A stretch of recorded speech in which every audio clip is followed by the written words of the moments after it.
같이 기도하겠습니다. 사랑의 하나님 감사합니다. 우리 새벽에도 저희들 주 앞으로 나와왔습니다. 하나님을 예배하고 말씀 묵상하고 찬양하고 기도하는 가운데 주님의 능력을 경험하는 우리 모두 되게 하여 주시옵소서. 우리 안에 있는 모든 죄악된 모습들 주님 아시오니 주님께서 용서하여 주시고 그 죄로부터 저희들 완전하게 해방되어질 수 있도록 예수께서 십자가 지심을 늘 기억하게 하여 주시며 나를 위하여 죽으신 예수의 희생이 너무도 값지고 귀한 것임을 저희들이 명심하며 살아갈 수 있도록 주여 축복하여 주시옵소서. 그래서 우리가 가지고 있는 모든 죄악과 육신의 정욕과 또한 욕심과 내 자아들 예수님께서 십자가에 못 박으셨던 것과 같이 우리 역시 나에게 주어진 나의 십자가에 못 박게 하시고 주님이 가신 그 길 우리도 따라 나아갈 수 있도록 하나님이여 우리에게 성령의 힘으로 함께하여 주시옵소서. 오늘도 우리에게 주어진 하나님 말씀을 대합니다. 말씀을 듣고 묵상하는 가운데 하나님의 뜻을 발견케 하시고 그 뜻대로 살아가고자 애를 쓰고 노력하는 우리 모두 되게 하여 주시옵소서. 이 모든 말씀 예수 그리스도 이름으로 기도합니다. 아멘. 하나님 말씀 함께 보겠습니다.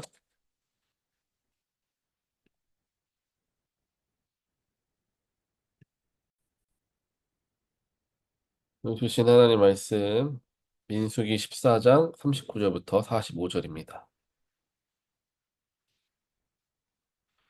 모세가 이 소식을 모든 이스라엘 자손들에게 전하자 그들이 매우 슬퍼했습니다. 이튿날 아침 일찍 그들이 산 꼭대기로 올라가서 말했습니다. 보십시오, 우리가 죄를 지었습니다. 여호와께서 약속해 주신 그곳으로 우리가 올라가겠습니다. 그러나 모세가 말했습니다. 어째서 너희는 여호와의 명령을 순종하지 않느냐? 너희들이 성공하지 못할 것이다.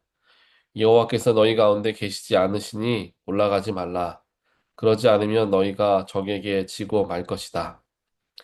아말렉 사람과 가나안 사람들이 거기서 너희를 대적할 것이고 너희는 칼에 쓰러지게 될 것이다. 너희가 여호와에게서 돌아섰기 때문에 여호와께서 너희와 함께하지 않으실 것이다. 그럼에도 불구하고 그들은 무모하게 산 꼭대기로 올라갔습니다. 그러나 모세와 여호와의 언약궤는 진을 떠나지 않았습니다.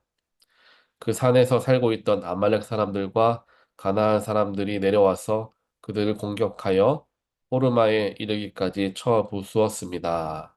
아멘.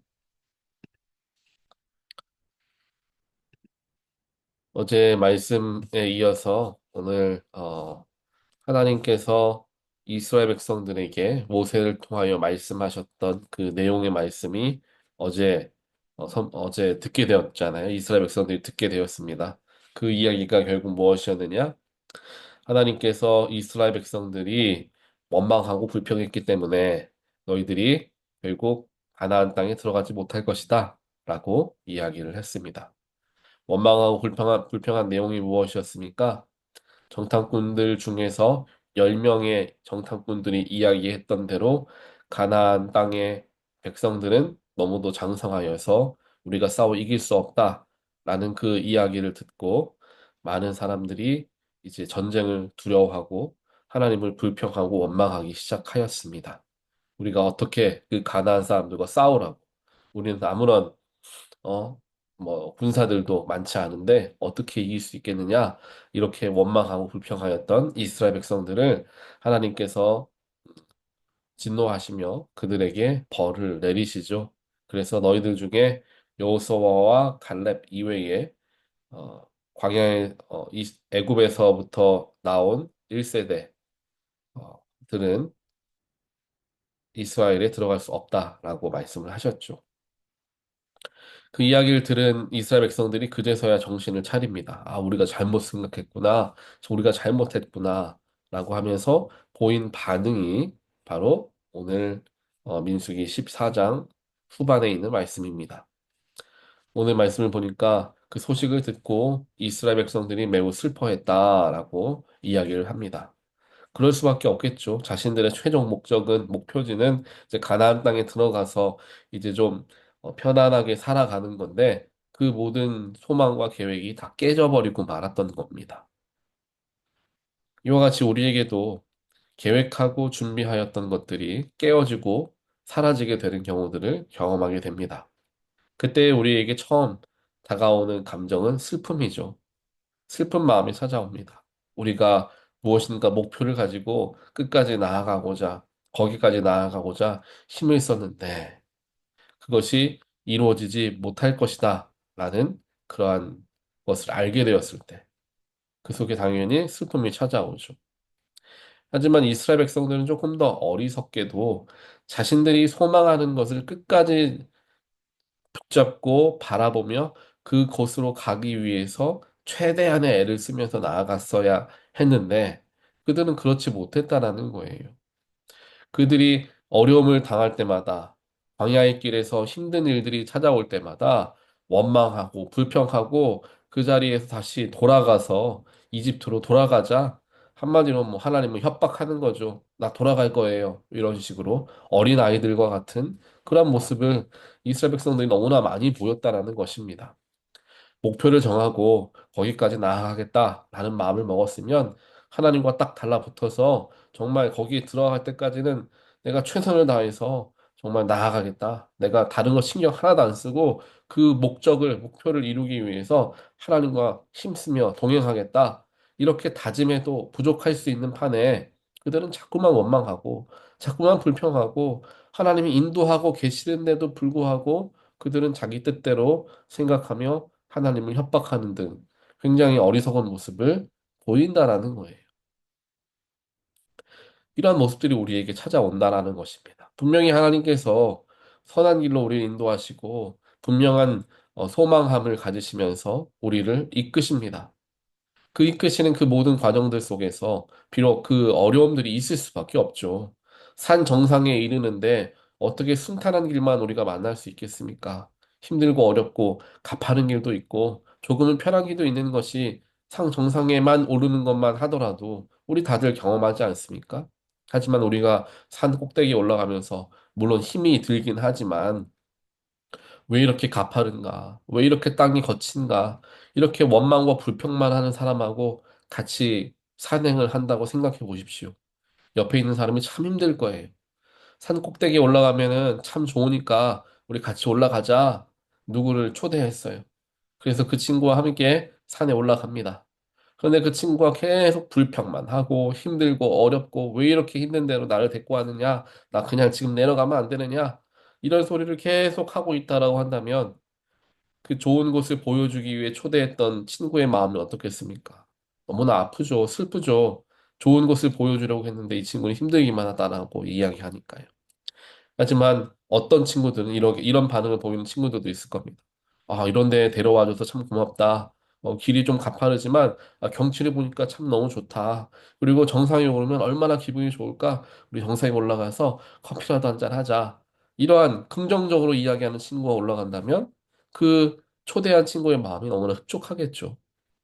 하나님과 우리의 관계가 똑같다라는 것입니다. 하나님께서 우리에게 산 정상과 같은 높고 아름다운 곳으로 우리를 약속하시면서 인도하십니다. 그 자리에 우리를 초대해 주셨어요. 그리고 같이 올라가십니다. 하나님이 내가 정상에 먼저 있을 테니까 너희들은 뒤따라와라 하신 게 아니에요. 우리와 모든 걸음을 같이 함께 그 길을 올라가시는 거예요. 그런데 하나님도 힘드실 가파른 길들을 같이 올라가시죠. 그런데 그 속에서 하나님 왜 저를 여기에 데리고 갑니까? 내가 그냥 평지에 있었으면 훨씬 편했을 것을. 왜 이렇게 길은 가파릅니까? 왜 이렇게 길이 돌짝밭입니까?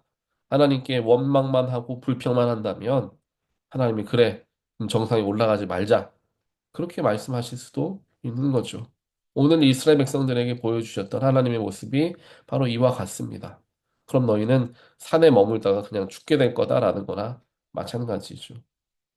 하지만 여호수아와 갈렙은 그 올라가는 길이 비록 힘들고 비록 가파라도 하나님이 함께 하시니까 거기를 갈 수 있다라는 거예요. 나 혼자 간다면 처음 가는 산행길 무섭고 두려운 길이 될 수 있습니다. 이 길이 맞나? 내가 길을 헤매면 어떻게 하나? 여기를 어떻게 올라가나? 라는 염려가 있습니다. 하지만 그 산을 오랫동안 산행을 한 사람과 함께 가면 걱정이 없죠. 어디로 가면 더 쉽게 갈 수 있고, 비록 어려운 길이 있어도 이렇게 해결하면 되고, 모든 걸 다 알고 있기 때문에 그 사람만 의지하면 쉽게 산에 올라갈 수 있는 겁니다.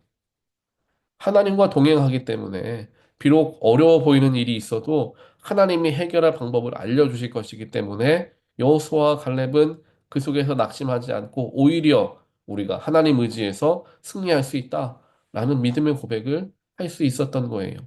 그들이 바라보았던 곳은 두 곳입니다. 첫 번째로는 하나님, 두 번째로는 목표, 이 두 개를 바라본 거예요. 그리고 바라보지 않은 것은 하나죠.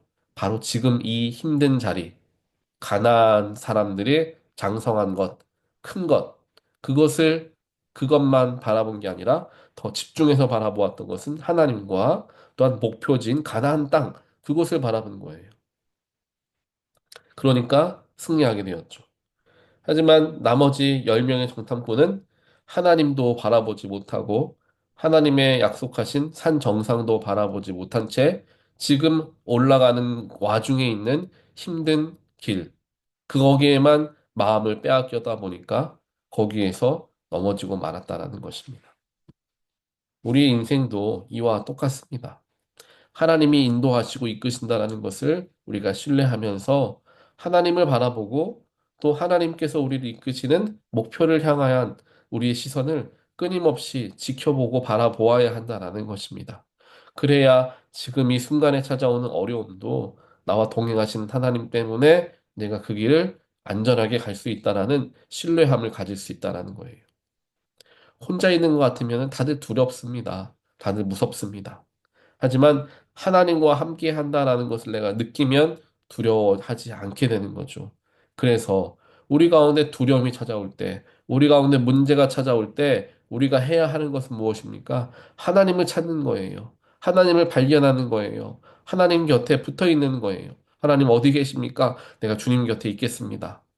이 자세가, 이 모양이 먼저 우리에게서 나타나야 된다는 것이죠. 어려움이 찾아왔을 때. 하지만 어려움이 찾아왔을 때 불평하고 불만하고 내가 힘들고 한숨 짓고 고생한다고 생각하기만 한다면 우리는 결국 거기에서 벗어나지를 못하는 거예요. 그래서 가장 먼저 해야 될 것, 어려움이 찾아오고 두려운 마음과 또 역경이 찾아왔을 때 우리는 하나님을 찾는 것입니다. 그래서 하나님이 내 옆에 계시는구나. 그러니 이 길도 내가 비록 힘들겠지만 하나님과 함께 잘 극복할 수 있으리라. 이렇게 넘어갈 수가 있게 된다는 거죠. 그렇게 해서 이스라엘 백성들이 결국 하나님께서 진노하시고 그들에게 벌을 주셔서 목적지인 가나안 땅에 들어가지 못할 것이다. 라는 이야기를 듣고 그들이 슬퍼합니다. 그리고 슬퍼하고 그 다음에 나타나야 할 모습이 무엇이었겠습니까? 철저한 회개죠. 당연한 건 아니겠습니까? 하나님 앞에 하나님 다리를 붙잡고서라도 하나님 나의 죄를 용서하여 주십시오. 내가 원망만 했습니다. 불평만 했습니다. 하나님의 크심을 내가 인정하지 못하고 내가 신뢰하지 못했습니다. 하나님 제발 우리를 용서해 주십시오. 라고 하나님께 엎드려서 회개해야 되는 게 당연한 수순이지 않았을까라는 거예요. 그들이 하나님께서 이렇게 할 거다라고 증언하셨을 때 하나님의 모습을 보면 모세가 여러 번에 걸쳐서 하나님의 진노를 막는 장면들 나오지 않습니까? 그때마다 하나님께서는 이스라엘 백성들을 용서하시고 그들을 죽이지 않고 살려주십니다. 그걸 경험했잖아요. 그러면 지금도 하나님께서 너희들이 잘못했으니까 이렇게 할 거야 라고 말씀하실 때 하나님 잘못했습니다. 우리가 죄를 지었습니다. 라고 철저하게 회개하고 엎드렸으면 하나님께서 그들을 불쌍히 여기셔서 그래 그럼 앞으로 잘해라 라고 이야기하며 가나안 땅까지 인도하셨을 수도 있는 거잖아요. 자녀들 키울 때 어디 부모가 너희들이 이제 그렇게 하면 혼날 거야 라고 이야기하는 게 혼내려고 작정한 다음에 이야기하는 부모가 어디 있습니까? 그러니까 그렇게 하지 말아라 라는 거죠. 그렇게 하지 않게 살아가는 것을 원하기 때문에 혼내는 도구를 사용하는 거지 혼내기 위한 것이 목적인 부모는 없습니다. 하나님도 마찬가지죠. 그렇게 이야기해서 너희들이 원망과 불평만 하는구나 라고 혼낸다라는 건 뭡니까? 원망하지 말고 불평하지 말고 감사하면서 나를 의지하고 신뢰하고 따라오라라는 거잖아요. 그렇게 하는 걸 하나님이 바라시는 거지 너희들 가나안 땅에 못 들어가게 하는 게 하나님의 목표가 아니라는 거죠. 그런데 이스라엘 백성들은 하나님 앞에 회개하지 않습니다. 오히려 더 어리석은 행동을 하고 말죠. 무슨 행동입니까? 내 힘으로 해결하겠다라는 거예요. 하나님이 분명히 가나안 땅에 들어가지 못할 거다라고 말씀을 하셨으면 해결하고 움직여야죠. 해결되지도 않은 채 하나님 그런 게 어디 있습니까? 지금이라도 우리가 올라가겠습니다라는 거예요. 그게 뭔 얘기입니까? 그전에는 가나안 사람들이 두려워서 전쟁 못하겠습니다라고 했다가 하나님한테 혼났으니까 아닙니다. 전쟁할 수 있습니다. 이렇게 나오는 거잖아요. 근데 이거는 초점을 잘못 잡은 겁니다. 하나님이 다루길 원하는 것은 그들의 신뢰함 없음, 믿음 없음, 하나님을 의지하지 않은 것, 그걸 다루기 원하는 것이지, 가나안 땅에 올라가겠습니다. 올라가지 않겠습니다. 이 문제가 아니었다는 거예요. 잘못 짚은 거죠. 왜 잘못 짚습니까? 회개하지 않으니까, 내 안에 죄성이 깨끗해지지 않으니까 분별하지 못하는 거예요. 회개가 없으니까 방향을 못 잡는 거예요. 눈이 어두우니까요. 그래서 그들에게 가장 먼저 해야 했을 일은 회개였다라는 거예요. 그런데 회개하지 않으니까 인간의 방법으로 하나님 아닙니다. 우리 올라가겠습니다. 그래서 가나안에 올라갔다가 어떻게 됩니까? 수많은 사람들이 죽임을 당하죠. 이스라엘 백성들 참 답답해 보이는데요. 우리도 똑같은 삶을 살아갈 때가 많은 겁니다. 우리가 일상에서 짓는 죄들, 하나님 앞에 짓는 죄들을 회개하지 않고 살아간다. 나의 삶에 회개가 일어나지 않는다. 하나님 죄송합니다. 일상에서 나의 회개의 고백들이 일어나지 않는다면 우리 눈이 가려져 있는 거예요. 가려져 있는 채로 이스라엘 백성들은 내가 하나님 이제 가나안 땅에 올라가겠습니다. 라고 말한 게 자신들에게서는 최선의 선택이라고 생각했다는 거죠. 눈이 가려져 있으니까 모르는 거죠. 마찬가지로 우리도 그렇습니다. 죄를 짓고 회개하지 않고 하나님 앞에 불순종하고 회개하지 않고 하나님을 원망하고 불평한 후에 회개하지 않은 채 살아가다 보면 방향을 잃고 무엇이 옳은지 그른지 알지 못한 채 이것이 정답인 것처럼 힘을 내어서 잘못된 방향으로 뛰어갈 때가 생긴다라는 것입니다. 그래서 우리의 죄를 돌아보아야 할 줄 알고 그 죄를 깨닫게 되었을 때 회개함이 있어야 올바른 길로 이제 나아갈 수 있는 정결함을 얻게 된다라는 것입니다. 그래서 오늘 말씀의 핵심이 여기에 다 들어가 있습니다. 우리의 삶에서 비록 어려움을 경험한다 할지라도 나와 함께 하시는 하나님이 계시니 그 어려움 속에서도 감사합니다, 주님. 나와 동행해 주셔서. 주님이 이 어려움 속에서도 가장 쉽고 편한 일로 나를 인도하여 주실 것을 믿습니다. 그래서 결국에는 나를 하나님께서 원하시는 그곳에 이르게 하실 것을 나는 신뢰합니다. 하나님이 함께 하시니 이 어려움, 이 문제 내가 해결할 수 있습니다. 이러한 자세를 하나님은 원하십니다. 이거는 잘못된 교만이 아니라 혹은 오만이 아니라 하나님 안에서 얻어지는 능력이 된다라는 거예요. 오히려 선포해야 됩니다. 하나님이 함께 하시니 내가 할 수 있다. 왜 못하느냐? 하나님이 함께 하시는데 이런 마음 가져야 되는 거예요. 그리고 삶에서 우리가 가지고 있는 죄악들이 또한 연약하기 때문에 죄를 짓지 않겠습니까? 범죄함을 우리가 알게 되었을 때 철저히 회개한 다음에 다음 단계로 나아가야지 그냥 뭉개고 나아갈 수는 없는 거라는 거예요. 그래서 그 지혜를 하나님께서 오늘 우리에게 알려주셨으니 어려움이 찾아올 때마다 하나님을 바라보시고 오히려 승리하여 하나님께서 기뻐하시면서 그래, 네가 나를 의지하는구나. 내가 너를 더 쉽고 편한 길로 인도하겠다. 하나님은 그렇게 마음 먹게 한번 해보시기를 바랍니다. 또한 삶에서 짓게 되는 여러 죄악들이 우리의 눈을 가리우고 잘못된 길로 우리를 이끌 수 있으니 우리가 죄를 지을 때마다 혹은 내가 죄를 지은지 모를 때에도 내 스스로를 돌아보면은 죄를 발견하지 못할 수가 없습니다. 그래서 그 죄에 대해서 철저하게 해결하고 또 하나님 앞에 회개함을 통하여 정결함을 얻고 눈을 깨끗하게 하여서 올바른 하나님의 인도하심을 따라 나아가게 되는 저와 여러분의 귀한 정말 주님과 동행하고 주님의 힘으로써 기쁘고 감사하고 승리하는 그런 놀라운 삶을 누리시게 되기를 누리셔야 되는 거예요. 누리시게 되기를 주님의 이름으로 간절히 축원드립니다. 같이 기도하겠습니다. 사랑의 하나님 감사합니다. 무엇보다 우리를 자녀 삼아 주시고 우리의 삶의 모든 여정 가운데 동행하여 주시니 하나님 감사합니다. 때때로 우리의 교만함과 우리의 부족함 때문에 하나님의 동행하심을 바라보지 못한 채 때로는 하나님을 원망하고 어려운 일 속에서 한숨 짓고 불평할 때가 있습니다. 우리의 죄를 주여 용서하여 주시고 우리의 부족함 용서하여 주시어서 어려움이 만날 때마다 내 곁에 계신 하나님을 찾게 하시고 그 하나님이 나와 동행하시기 때문에 내가 이 어려움도 넉넉히 이기리라 하는 신뢰함과 담대함을 가지고 그 문제를 해결할 수 있도록 주여 축복하여 주시옵소서. 또한 내 안에 죄성이 여전히 남아있기 때문에 짓는 모든 죄들 그때그때 주 앞에 회개하고 사함 받게 하여 주시어서 우리의 눈이 죄에 가리어서 삶을 헤매는 자들이 되지 아니하고 그때그때 회개하여 정결한 깨끗한 눈을 가지고 성령님의 인도하심을 따라 주님께서 이끄시는 대로 우리가 나아가는 그러한 귀하고 복된 삶을 누리게 하여 주시옵소서. 오늘도 그러한 마음을 가지고 살아가길 원하오니 하나님께서 우리 마음 가운데 성령을 허락하시고 성령님의 인도하심 가운데 우리가 주님 안에 거하는 귀한 하루 되게 하여 주시옵소서. 이 모든 말씀 예수 그리스도 이름으로 간절히 기도합니다. 아멘.